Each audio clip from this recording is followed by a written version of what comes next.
Hi guys, may sakit pong aking miming.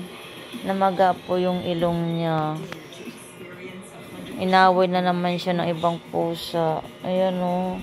Milo, sige nga ako, ilong mo. Oh, laki guys ng ilong niya. Ayaw nga ipahawak. Oh, ayan mo.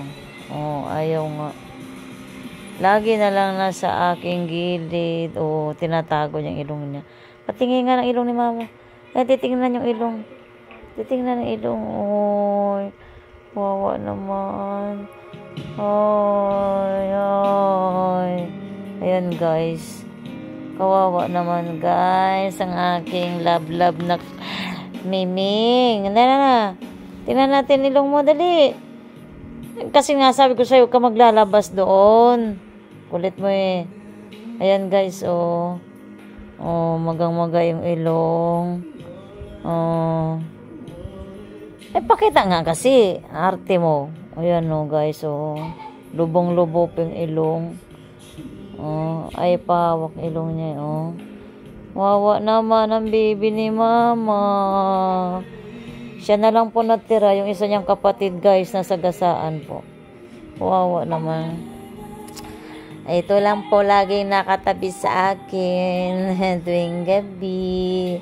Oh, wawa naman ang baby ko. Oh. Kami lang po dalawa kasi yung anak ko po nasa galaan. Ayan guys, ang aking Milo, new cat. Milo! Walang pakialam. Nagagalit na ako ha. So guys, thank you. Bye-bye. Wawa naman.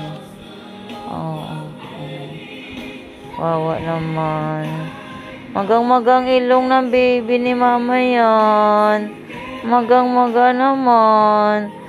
Kawawa. Huwag ka nang lalabas ha. Madadali ka na naman ng ibang pusa. Kawawa naman. So, bye-bye guys. Gandang gabi.